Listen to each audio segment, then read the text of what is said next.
It's October 1963 in New York City. Jackhammers are chipping away at granite. A massive stone eagle takes flight, inside a sling dangling from a crane. A few forlorn architects stand nearby, holding up picket signs, but at this point there's nothing they can do. The old Penn Station is being torn down. Back when it was built in 1910, the Roman-styled landmark was breathtaking inside and out, with vaulted ceilings, ornate windows, and 84 columns.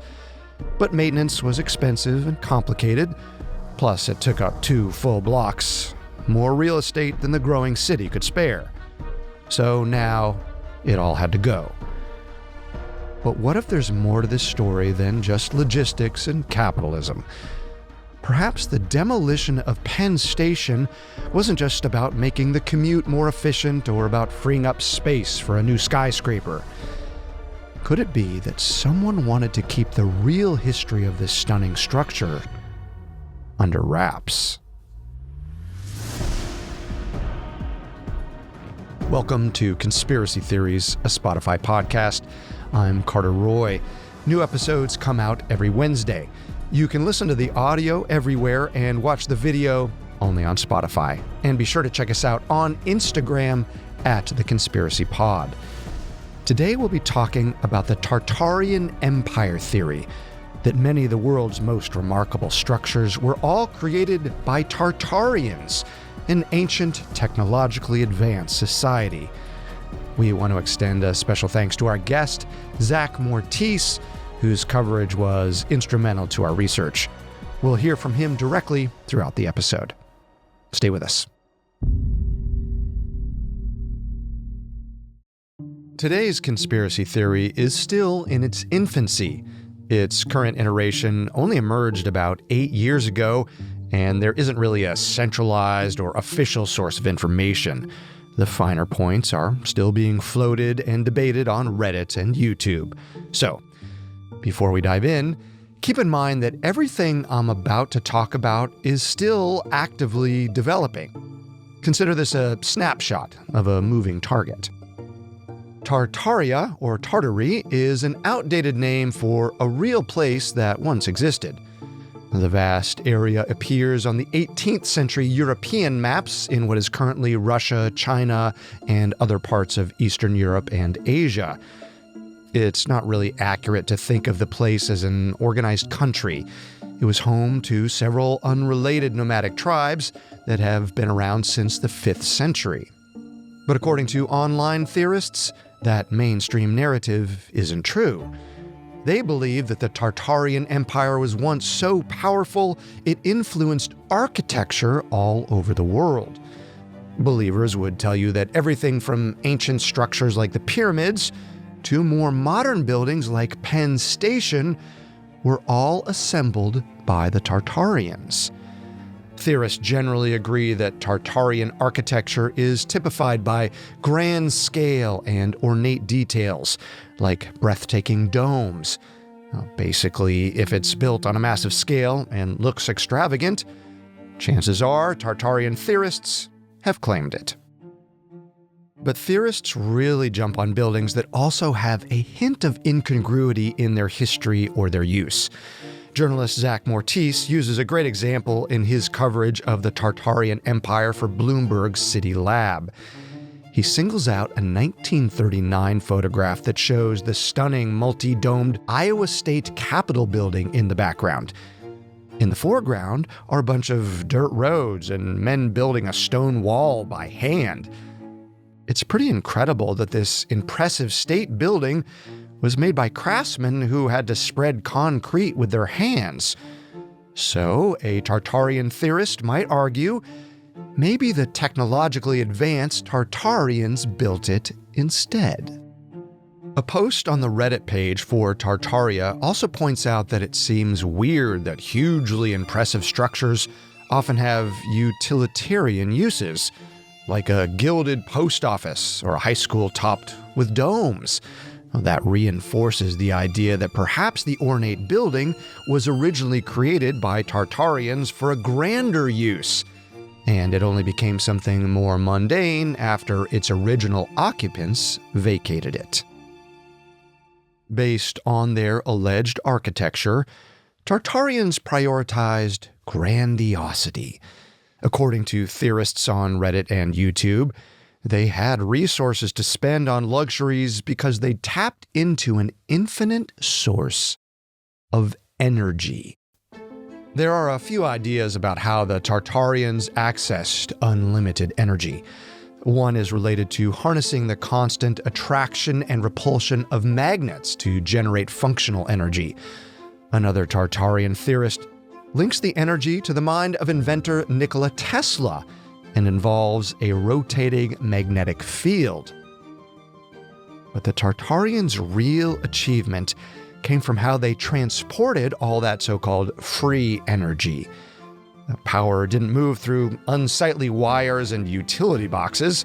Those functions were built right into their dwellings. According to a theory posted on Reddit, the Tartarians often built structures with tall spires and domes on top. Those designs were beautiful, but they also broadcasted and received energy. Some designs might have even generated and stored energy as well. Believers think that free energy gave Tartarians the power to influence architecture worldwide. Some even think their empire actually spanned the globe at one point. But Tartarians couldn't hold on to world domination forever. Eventually, the empire fell. Within Tartarian theory, there's a legend. It tells of a global mud flood that wiped out most of the citizens of the Empire of Tartaria and many of their buildings. Only a few survived this event, known as the Great Reset. Now, when it comes to the timeline of the Great Reset, theorists are a bit all over the place. Some people think it was as recent as 100 years ago.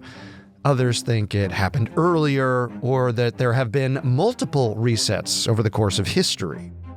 With Tartaria mostly obliterated, theorists speculate that what remained of humanity came upon Tartarian structures and claimed them as their own. But the leaders now holding power didn't want to cede any credit to the Tartarians, so they actively concealed Tartaria from the rest of humanity. Over the years, the real history of these buildings was lost. Theorists would tell you that part of the effort to hide Tartaria includes destroying Tartarian buildings, like Old Penn Station.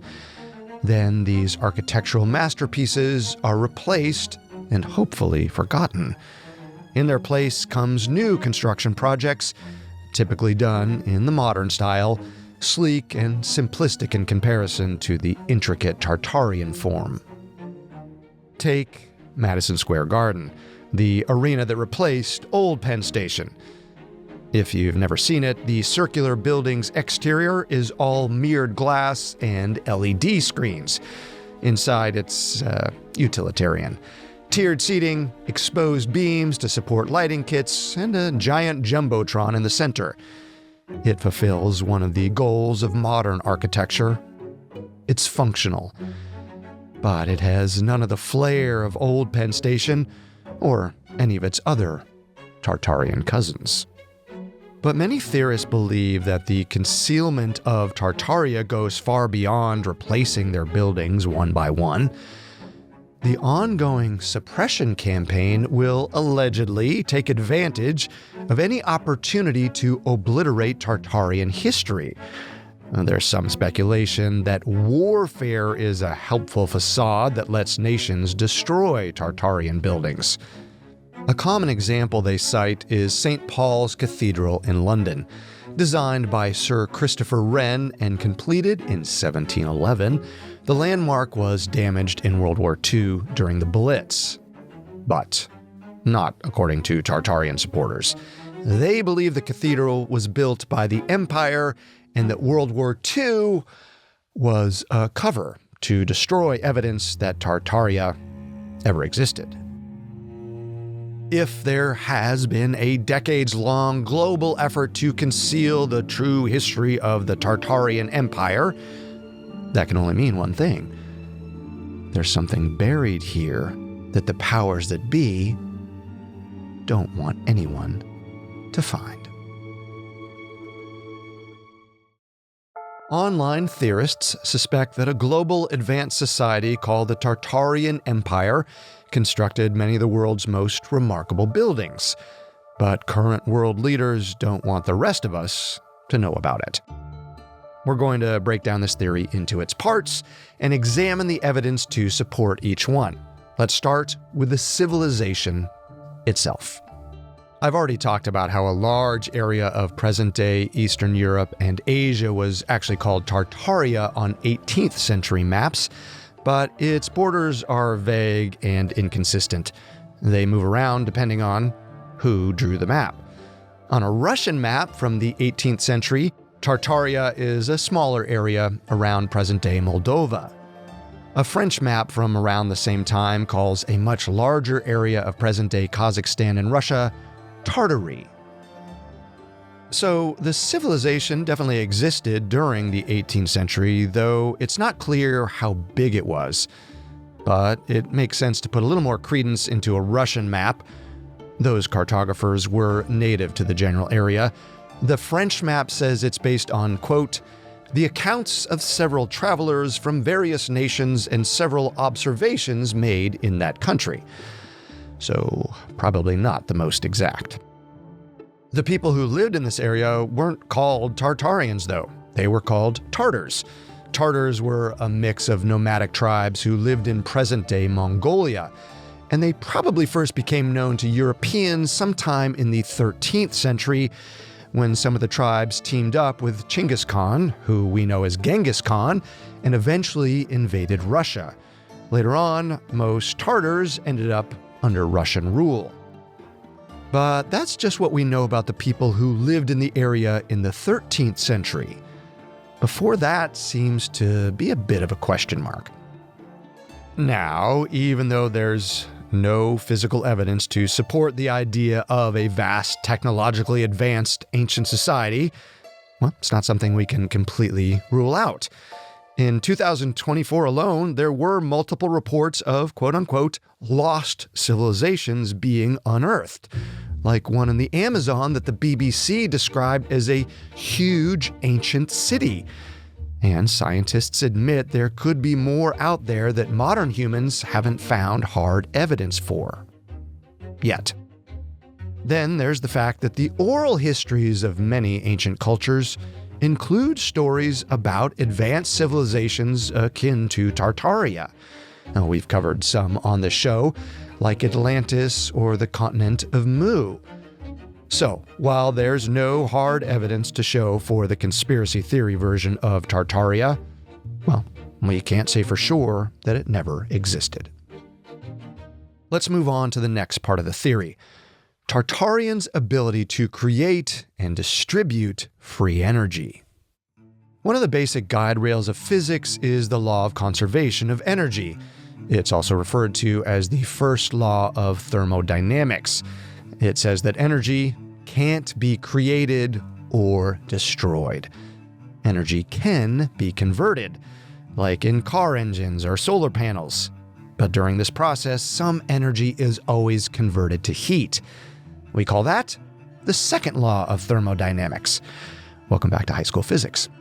So, if free energy is real, it has to create energy out of nothing and transfer that energy with 100% efficiency and break the first and second laws of thermodynamics. The pursuit of free energy dates all the way back to the 12th century, and inventors have been chasing it ever since. Even though there have been numerous high-profile attempts, from Leonardo da Vinci's plans for a perpetual motion machine all the way to a water-powered car in the 1980s, no one has been able to crack it. At least, not publicly. Now, you might remember us talking about free energy on the show a few years ago. We discussed a U.S. law called the Invention Secrecy Act. It allows the government to classify certain patents. During one interpretation of the law, courts decided any technology that improved energy conversion by 70 to 80% would be eligible for censure, meaning they could hypothetically bury a source of free energy. So, we can say 3 things for certain. 1, free energy isn't publicly available right now. 2, it's an idea people have been working on for a long time. And 3, if an unlimited energy source did emerge, the United States government theoretically has a mechanism in place to keep it covered up. Again, this piece of the theory leaves us in a gray area. Just because we don't have access to free energy right now, that doesn't mean it's never been discovered. Let's look at the part of the theory there is hard evidence for: the architecture. Tartaria believers are skeptical about the mainstream narrative describing how some so-called Tartarian structures were built. I already mentioned the juxtaposition of the impressive Iowa Capitol building and the handmade low stone walls that surround it. Penn Station is another example. Photographs of its construction in 1910 show the impressive structure surrounded by dirt roads. The only mechanical construction equipment in sight is what looks like a set of spindly wooden cranes. It may be hard to imagine how craftsmen could have erected the intricate 150-foot ceilings of old Penn Station with so little equipment. And theorists might add, architectural progress doesn't seem to line up either. If our technology is advanced today, why don't new buildings look like filigreed Tartarian showstoppers? Well, our guest today has a good explanation for that. My name is Zach Mortice. I'm a Chicago-based design critic and journalist. Zach's background is in architecture and its relationship to culture, so it made perfect sense for him to cover the Tartarian Empire theory for Bloomberg City Lab and explain some of the flaws in the theory. Now, without getting into the nitty-gritty of construction details, Zach lays out a simple answer for why buildings looked more grand in the past than they do now: the cost of labor and equipment. To carve these intricate buildings, you need a massive army of stonemasons, right? And you can generate lots of cut and carved stone in a situation where labor is relatively cheap and machines are pretty expensive, right?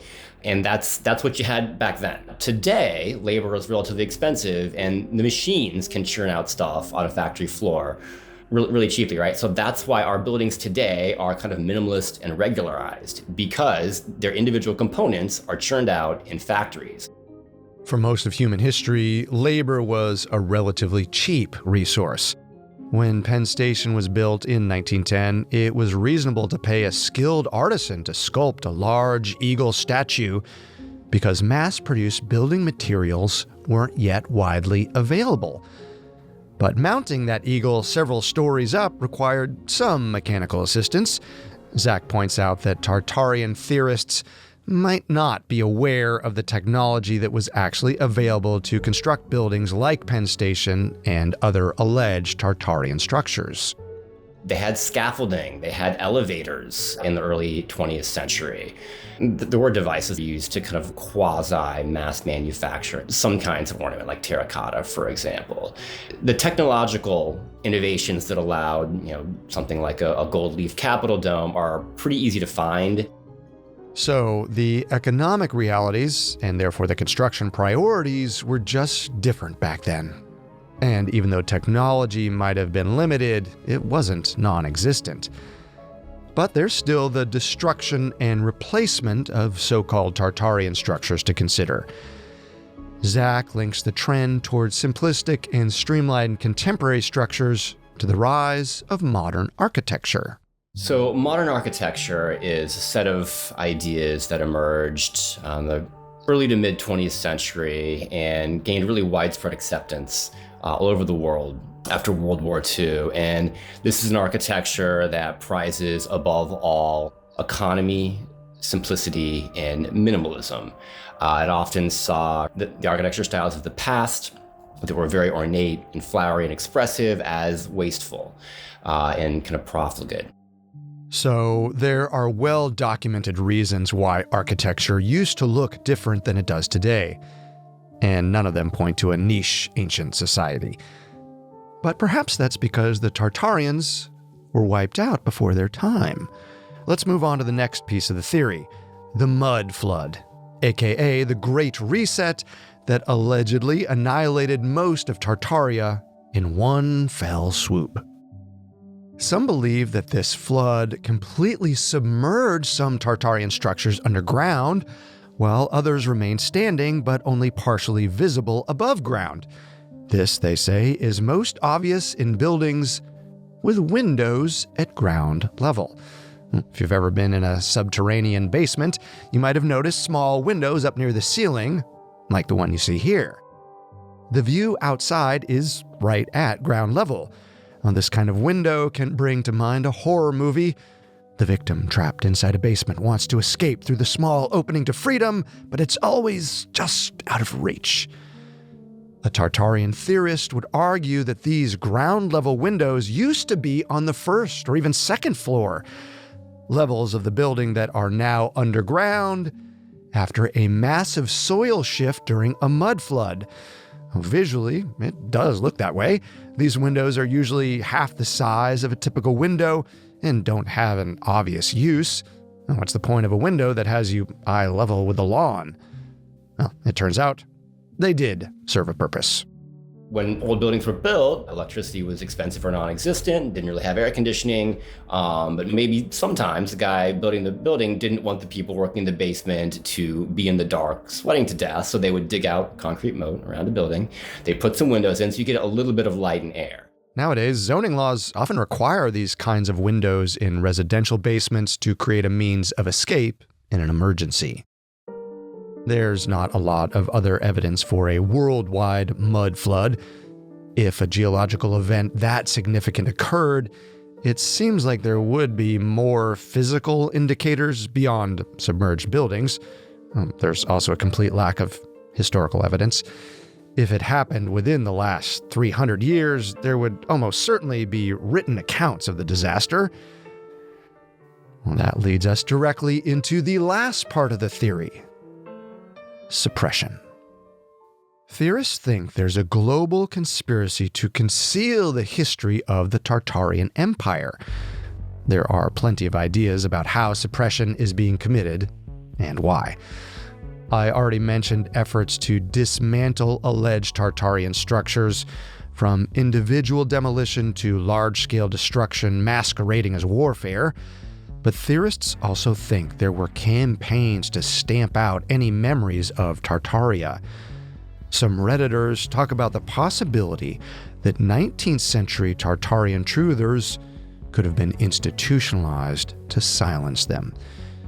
According to believers, there are a few things motivating this massive effort to reconfigure history. One could be free energy. We already know that the United States government can kill any invention that significantly affects energy efficacy. Courts granted that power due to concerns over national security. An infinite energy source could make an enemy unbeatable. There are economic interests to consider too. Reddit posters joke about, quote, big electric wanting to keep free energy a secret. But we do know that oil companies' profits can hinge on fossil fuels remaining the primary global energy source. We obviously don't have any evidence that oil companies suppress free energy, but they do fight to maintain dominance over other energy sources like solar or wind power. But again, all of this is just speculation. I haven't come across any hard evidence of suppression, like documentation of a cover-up or testimony from a whistleblower. All the so-called examples of suppression also have a legitimate explanation. The thinking behind the demolition of Penn Station, for example, was well documented. All in all, the Tartarian Empire theory is compelling, but at best it depends on the possibility of evidence rather than the real thing. As it stands, theorists can't back up their claims with proof that can compete with the mainstream narratives. According to Zach's research in 2021, the Reddit hub for Tartarian theorists, r/Tartaria, had 8,700 members. By the end of 2024, it had over 50,000. This theory is mostly speculation with minimal evidence, so why is it still exploding online? The online conspiracy theory that an ancient, advanced society called Tartaria built most of the significant structures worldwide is gaining popularity. But proponents don't offer much coherent proof of their ideas. Something is drawing people in, but it's not an evidence-based argument. According to Zach Mortice, a big part of the theory's appeal is the central theme of distrust and fear of rapid change. From an architectural standpoint, he says he can see where the theorists are coming from. I think there's some truth in it. I mean, because of how quickly modernism took hold, the built environment of the 1920s looked radically different from the built environment of the 1960s. And rapidly changing architecture is tangible and inescapable. Depending on where you live, you might see evidence of this change all the time. It can directly affect our daily experience in a really visceral way. People have the elementary school that they went to torn down, and they see pretty gross 5x5 apartment building that they can't afford to live in put in its place. Then, yeah, that's also kind of real cultural disjunction rooted in the built environment. So the Tartarian Empire could appeal to some believers because it provides a straightforward answer for a very complicated question. Why does it feel like things are getting worse and not better? And this certainly isn't just an American theory. The internet has no borders. But for the purposes of accurate data, let's consider just the American Tartarian believers. According to an NBC News poll from September 2024, 65% of the 1,000 adult Americans surveyed said they felt the country was moving in the wrong direction. Some of them might very well find that the nostalgia of Tartarian Empire theory really hits the spot. Fear of rapid change is a significant subtext of the theory, but there's more to it. Believing that Tartarians influenced architecture worldwide requires also believing that there is a vast conspiracy to cover up the ancient society. Anyone who buys into this theory could also be highly skeptical of anyone with power. Zach noticed the same thing in his research. When I first started looking at Tartarian stuff, there's a populist impulse. From the outset, yeah, there's a suspicion of people in power. There's a distrust of elites. There's a distrust of elite-run institutions. Again, this piece of theory fits right in with the mindset of many Americans. In the 8 years since the Tartarian Empire theory emerged, the Pew Research Center recorded some of the lowest levels ever of American confidence in their government. In 2024, only 22% of those polled said they trust the government to do what is right, always or most of the time. So the Tartarian Empire tapped into two deep-seated sources of American discontent. And that could explain why its popularity has skyrocketed. But that isn't the whole story. Zach noticed another trend among folks posting about Tartaria: looky-loos. A lot of Tartarian stuff is people just getting gassed up on how cool old buildings were.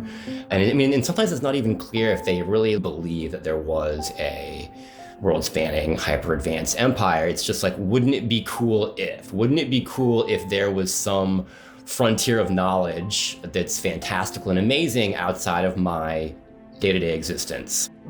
A quick browse through the Tartaria group on Reddit turns up plenty of comments like this one from the summer of 2024. Quote, "This is my all-time favorite conspiracy theory. So silly, and I love silly." So the theory's rise in popularity doesn't necessarily mean it's gaining new believers. It could just mean that it's entertaining. We can all agree that the world has changed rapidly in the last decade, and not just architecturally. When things are feeling the most unfamiliar, the most unsettling, the most alienating, we look for fellowship, people who believe the same things we do. And we look for distraction, entertainment. The Tartarian Empire theory provides both. Thank you for listening to Conspiracy Theories. We're here with a new episode every Wednesday. Be sure to check us out on Instagram at The Conspiracy Pod. If you're watching on Spotify, swipe up and give us your thoughts, or email us at conspiracystories@spotify.com. A big thank you to our guest, Zach Mortice. Please check out his other work. You can look for my writing in Bloomberg City Lab, the New York Review of Architecture, Architectural Record, Landscape Architecture Magazine, and elsewhere. Until next time, remember, the truth isn't always the best story, and the official story isn't always the truth. This episode was written and researched by Hannah McIntosh, edited by Mickey Taylor and Chelsea Wood, fact-checked by Lori Siegel, and video editing and sound design by Spencer Howard. I'm your host, Carter Roy.